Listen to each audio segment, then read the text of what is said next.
커뮤니케이션은 관계마다 다른 언어 태도를 지녀요. 그러니까 태도의 온도는 비슷한데 모순 설정값이 다르다? 관계 설정값이 다르면 다른 언어 태도를 지녀요.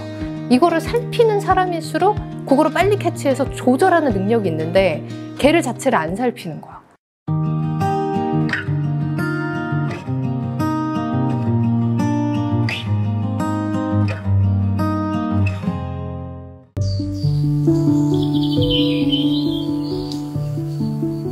최근에 뭐 불쾌했던 대화라든지 남자친구가 뭐 화나게 했던 대화라든지 이런 거 있어요? 얘기가 아파서 병원을 가야 될 것 같다고 신랑한테 얘기했는데 신랑이 어머니한테 얘기하면 좋겠는데 신랑이 저한테 얘기하라고 해서 그 남편은 이렇게 생각하나요? 아내가 직접 얘기하는 게 왜 불편하지라고 생각하나요? 그랬으니까 얘기하라고 했겠죠? 봐봐요, 여러분. 커뮤니케이션 이론에는 이런 게 있어요. 왜 남편한테는 엄마죠. 저한테는 시어머니고 남의 엄마죠. 그러면 관계가 똑같아요? 관계 형성이 달라요? 다르죠. 커뮤니케이션은 관계마다 다른 언어 태도를 지녀요. 이게 이론에 있어요. 근데 우리가 어떻게 여기는 줄 알아? 우리 엄마 그럴 사람 아니야. 너 왜 그런 말을 하고 그러니? 너 왜 그런 오해를 하고 그러니? 이렇게 말하죠. 근데 그게 기본적으로 우리가 커뮤니케이션에 대해서 공부를 얼마나 안 했으면 그 말로 지금 아내를 설득하고 있는데 설득이 안 되는 거야. 왜? 너한테 엄마는 아들을 대하는 태도로 말을 한다는 거야. 저가 언어 태도가 다 똑같을 것 같아요? 저 지금 여러분을 가르칠 때랑 학과장님을 만날 때랑 우리 연구원들하고 얘기 나눌 때랑 사적인 사람들한테 얘기 나눌 때 톤은 비슷합니다. 톤은 발성이랑 표정을 써요. 근데 말하는 태도는 다 달라요. 왜요? 말 태도가 이건 아니에요. 여기에서는 되게 강압적으로 이렇게 막 말하다가 나가서 어머 그랬어요 이러진 않는다는 거예요. 그러니까 태도의 온도는 비슷한데 모순 설정값이 다르다? 말의 태도값이 아니고 관계 설정값이 다르면 다른 언어 태도를 지내요. 그러니까 만약에 남편도 기본으로 우리가 이런 커뮤니케이션 문화 교육이 돼 있으면 야 관계마다 다른 설정값인데 커뮤니케이션은 다른 거지. 너희 엄마한테 너는 그렇게 얘기했겠지. 나는 그렇게 듣지 않았어. 이게 맞는 거거든요. 그러면 남편도 보통 그런 상황이 있으면 어떻게 얘기해야 되냐면 나한테는 그런 엄마는 아니지만 당신한테는 너무 모진 말을 했다. 왜 그랬을까? 이렇게 말하고 넘어가 줬어야 돼. 그러면 설정마다 불편할 수 있다라는 값을 인정하는 거죠. 그러면 아내한테 전화해 이러지 않고 오히려 센스가 있다면 내가 전화할게. 자기 그만둬. 내가 전화할게. 이래줘야지. 교육이 계속 돼야 돼요. 어떻게 아내를 그렇게 대하고 계십니까? 날 불똥 열로 튀었어요.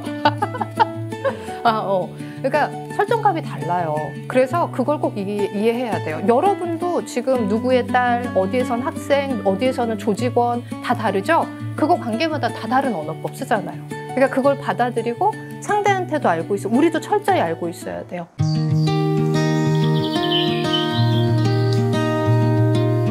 상대방의 경제적인 자랑을 듣고 있어야 돼서요. 자연스럽게 커트했어요? 대표님이 말씀하시는 건 커트하지 마세요. 이런 불편함 있죠? 이때가 나다운 걸까요? 나답지 못하고 있는 걸까요?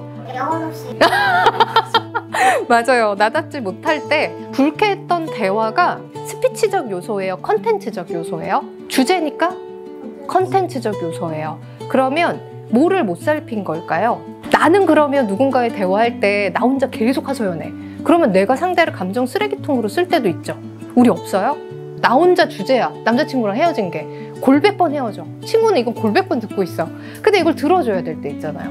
그럼 이게 뭐냐면 우리가 더듬이가 내가 이 말을 했을 때 상대 안색을 좀 살피고 저 사람이 지루하지 않나? 불편해하지 않나? 이거를 살피는 사람일수록 그거를 빨리 캐치해서 조절하는 능력이 있는데 걔를 자체를 안 살피는 거야.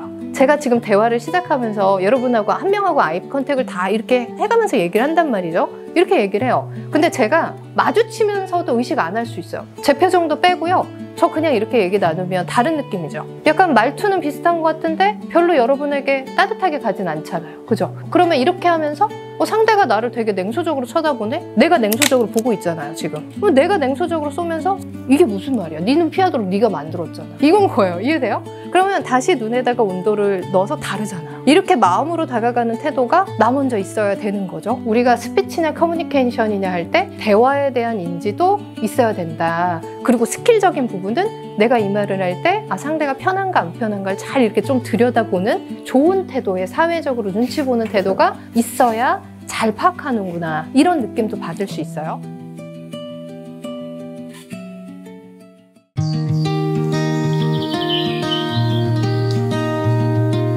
시동생이 결혼을 하는 남자를 저희 어머님께서 조금 불만족 그렇구나. 해와야 되는 이거 어떡하나? 이건 가치관으로 갔네? 그래서 법륜스님이 단 한 번에 주례사를 했어요. 야, 내 딸이 얼마나 귀한데 그 대접도 못 받냐? 야, 우리 아들이 얼마나 귀한데 아침밥 하나 못 얻어먹냐? 이러는 순간 이혼길을 들어선다. 양가는 그런 말을 삼가하라 라고 했는데 참 이게 일상적인 거예요. 그죠? 모든 부모들이 한 번씩 건너가고 저기서 의연한 부모 만나면 정말 행운납니다. 우리가 내용의 것들도 있고 어떤 때는 말투가 기분 나쁠 수도 있죠. 그거 모르겠는데요? 저 잘 몰라요 그거. 담당자인데 계속 그래요. 그럼 하겠다는 걸까 안 하겠다는 걸까? 의지가 없어 보이고 말투가 되게 뻔뻔해 보이고 그리고 기분 나쁠 수 있어요.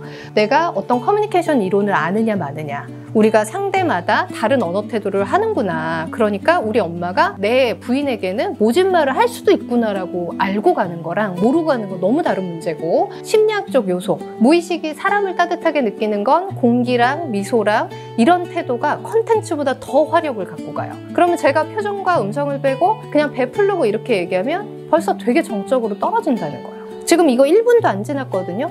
20분 하면 여러분 기절할걸요? 지겨워갖고. 근데 이해를 극복하는 거는 어떤 컨텐츠에 무엇을 담을까가 아니고, 여러분이 면접을 보든 보고서를 보든 걔가 들리는 방안은 지금 저와 같은 표정과 이렇게 맥락 없는 표정으로 이렇게 동태눈길이 서로 마주보는 이런 게 아니라는 거예요. 다시 할게요. 윗배 아랫배를 등가죽에 붙일 거고요. 음성을 살짝 올릴 거예요. 그리고 표정도 올릴 거예요. 이게 미러링이죠. 여러분의 표정이 밝아지고 얘가 에너제틱하게 인간답게 들어갈 때 걔가 기저가 움직여요. 요거가 그대로 우리가 자녀한테 배워주는 거. 부모의 웃음만큼 아이가 웃어요. 엄마일 때는 더 잘 웃어줘야 돼요. 말로는 야, 너 할 수 있어 이거랑요, 오히려 말을 안 하고 갈 때 웃으면서 이렇게 하는 게 걔가 효과가 더 심리학적으로 있어요. 다큐멘터리에 심리 실험이 있거든요. 그러니까 표정이 없는 부모가 말은 해요. 근데 나는 말을 표현했다 안 들어가요, 생각보다. 그래서 부모일수록 아이가 자존감이 건강하려고 하면 엄마가 계속 미친 듯이 웃어줘야 돼요. 그게 난 너를 믿어. 그러니까 얼굴이 안 웃고 있으면요, 지나가는 아이의 여기 다리에 동강을 한 번씩 때리는 거랑 똑같아요. 그러니까 심리 다큐멘터리 무의식의 심리야, 요 밑에 뿌리 있는 거를 제대로 안다면 우리는 정말 최선을 다해서 웃을 거예요. 저는 우리 아버지가 40대 때 되게 깐깐하셨거든요. 그래서 아버지의 그 차가운 표정이 있으면 냅다 도망갔어요. 근데 지금도 그 표정이 나오면 바로 회피해요. 그 유년기의 시절이 여지까지 지배합니다. 근데 이건 어때요? 선생님, 제가 웃을 때 진짜 잘 웃어요. 딱 웃고 표정 싹 빼. 아이는 뭘 봐요? 이때만 봐요? 이 표정의 표정이 마이너스 영하 내려간 것도 다 보는 거야. 그러니까 차라리 이럴 바에는 적당하게 계속 유지하고 있는, 감정적으로 보이지 않는 부모의 태도가 훨씬 안전한 어른을 만들죠.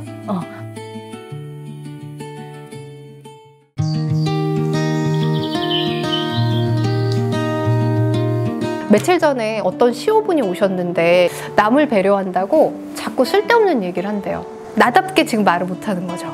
그래서 자기가 돌아서면 와, 왜 그 얘기까지 내가 했지? 이런 생각을 너무 많이 하신대요. 그러니까 남 배려하느냐고 자기의 솔직한 걸 까는데 돌아서서 자기가 너무 초라한 거야. 뭐를 못 느끼냐면 내 말수를 줄여야지가 아니고 이 개념을 몰라서일 수도 있어요. 신뢰도에도 5단계가 있어요. 심리학 용에서 관계 욕구라고 부르죠. 1단계는 스팸 처리하는데, 우리 언제 밥 먹어요? 라는 문자가 와 있어요. 누구한테? 왜 밥 먹자는 거야? 이러고 답도 안 하는 단계, 스팸의 1단계 10%. 그 다음에 두 번째 단계는 뭐예요? 언제 밥 먹어요? 이러면 그래요, 한 8월 9월쯤 전 괜찮아요. 이거는 실질적인 단계죠. 신뢰도 2단계에 들어간 거예요. 이제 4단계는 뭐냐면 10시, 11시에 우리 언제 먹을까? 그러면 이번 주 몇 시 시간 되니? 이렇게 묻는 거. 그리고 밤 10시, 11시에 전화가 와요. 그러면 신뢰도 2, 3단계는 이 사람 왜 이 시간에 전화를 그래? 밤 11시에 전화를 하신 거예요. 너무 개인 시간에 남자분이. 받기가 싫은 거예요. 이 시간에 왜 전화하지? 그걸 여러분 되게 친근해져서 내가 너한테 전화한 거야 라고 그분은 생각할지 모르는데 단계도에 걸맞지 않기 때문에 상대는 그렇게 느끼지 않아요. 되게 불편한 거예요. 그래서 여러분이 8시, 9시에 전화가 왔어? 근데 불편해? 그 시간은 개인 시간이기 때문에 침해받고 싶지 않은 신뢰도의 사람이 연락을 한 거예요. 4단계는 밤 10시, 11시에도 전화하면 미경씨 무슨 일이야? 이러고 그냥 선뜻 받아주는 단계. 그 다음에 4단계에서 5단계까지가 가는 게 10시, 11시에 전화를 와서 뭐 도와줘. 야, 물론이지. 뭐 어떻게 도와줘. 이렇게 이제 선뜻 내 발로 선행할 수 있는 단계가 거의 4단계 끝 5단계예요. 그러면 반말도 반말 안에 존중할 수 있죠. 제가 한국과 미국에서 오고 가면서 느낀 게 한국은 요상하다. 존댓말이 있는데 되게 하대하는 느낌이 많고요. 미국은 제가 학사랑 석사를 할 때 다 반말을 써요. 교수를 프로페서를 부른 적이 한 번도 없어요. 민정, 너 여름방학 한국 갔다 왔어? 갔다 왔어. 어떻게 여름 보냈어? 이렇게 말해요. 친구처럼 저한테 말해요. 이게 하대하는 것 같잖아요. 근데 걔네는 선이 좀 분명해요. 근데 우리는 존중감이 좀 없어요. 왜? 존칭어를 쓰는데 그 존칭어 밑에 가불의 가치관과 신념이 너무 세요. 만약에 학교에 내가 상급자예요. 후임 강사예요. 그러면 민재 씨 뭐 그거 잘하잖아. 존칭어는 존칭어인데 진짜 잘한다는 표현을 안 하는 거죠, 지금. 오히려 반말을 하는데도 그 반말 가운데 그냥 존중을 할 수 있다고도 생각해요. 커뮤니케이션은 관계마다 다른 몸값을 지니고 다른 태도값을 지닌다. 그리고 인간은 생각보다 논리적인 거에 우리가 설득되지 않아요. 감성적인 거에 설득되죠. 아시죠? 실제로 누구를 소개를 한 10년 전에 받았는데 그분이 전화를 한 거예요. 저기 민정 씨 처음에 이렇게 시작을 했어요. 야, 민정아, 내가 너보다 오빠니까 그냥 반말을 할게. 그리고 내가 반말을 해야 편하거든. 아니면 너무 상대가 불편해서 친해지기가 어려워. 뭐 본인 편하자고 내가 반말의 대상자가 된 거잖아요. 그리고 계속 이런 말이에요. 난 이런 여자를 별로 안 좋아하고 또 이런 여자는 되게 난 좋다 생각해. 뭐 이런 기준을 계속 얘기하면 뭐예요? 되게 재미없는데요. 왜요? 네 기호대로만 살 수 없잖아, 사회 나와서. 그 다음에 나의 기호대로도 살 수 없잖아요. 어차피 맞춰야 될 거잖아. 그러면 이거 마셔도 돼요? 제가요 보리차를 좀 못 마셔요. 그러면 그럼 물 줄까요? 이러면 되죠. 저는 보리차 못 마셔요. 이렇게 막 공론할 필요가 없는 거야. 좀 묻혀가는 방법을 좀 배우면 좋은데 어떤 분들은 자기의 호불호를 되게 정정당당히 계속 얘기하고 있거든. 사회성이 없는 거예요. 관계 능력도 없고 대화 능력도 없는 거예요. 이런 게. 큰 커뮤니케이션에서 뿌리에 대는 이런 약간의 팁 같은 심리학적 이론을 알고 있으면 타인을 불편해할 때 불쾌하지 않을 수 있어요.